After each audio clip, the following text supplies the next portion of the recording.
I went to a jazz club last night. I've actually been to that club several times. I went there. I've been there. Interesting grammar patterns, don't you think? Let's discuss. Welcome to another Happy English podcast coming to you from New York City. And here's your English teacher, Michael. All right, thank you, John, and thanks, everyone. It's Michael here from Happy English, and I help people speak English better. This is Happy English Podcast, episode 762. I went there, I've been there. Yep, the simple past versus the present perfect. Imagine for a sec you're catching up with a friend, right? And you want to tell them about this concert you went to. You'd probably say something like, "Oh, I saw Coldplay last night. They were amazing." And bam, you just used the simple past tense perfectly. And you even threw in last night to specify the time, the simple past tense. Something happened at a certain time in the past. Something happened. I saw Coldplay at a certain time in the past, last night. And the time is really important because without saying when, it'll leave your listener guessing. I saw Coldplay. Huh? Totally some information missing. Remember, the simple past tells us something happened at a certain time in the past. But hold on a sec. What if you want to talk about something that started in the past, but it's still true for you right now? Well, that's where the present perfect tense comes in. You could say, "I've been a Coldplay fan since I was in college." There's no specific date, but it still has a connection to you now. It's like building a bridge from then to now. And speaking of bridges, how about this example?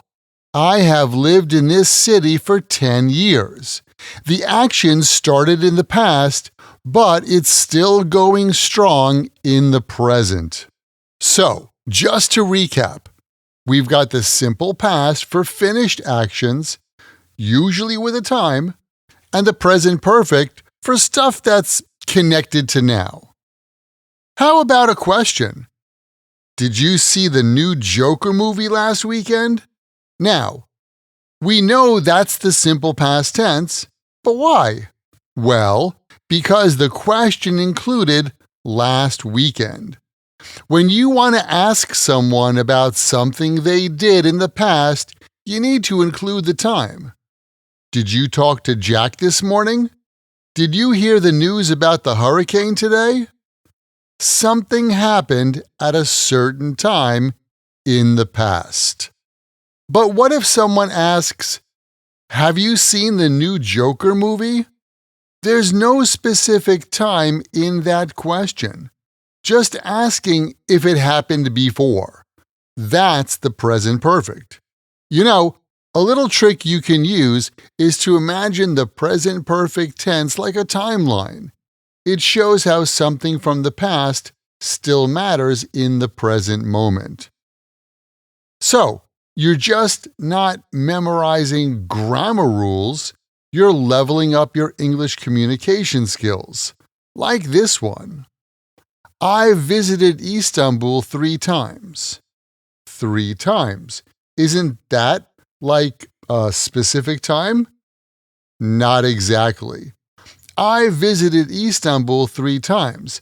I'm not saying when I went to Istanbul, just how many times it's happened in my life.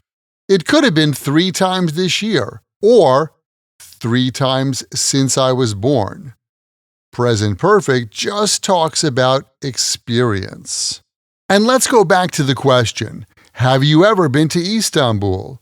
Yes, I've been there 3 times. The last time I went was in 2009. So here we have a typical usage of both grammar patterns in one conversation. When someone asks you your experience, it's always a good idea to give more information in your answer. Have you ever eaten escargot? No, I haven't, but I've heard it's pretty tasty. How about you? Yeah, I have, a few times. In fact, I ate that last weekend in a restaurant on 2nd Avenue.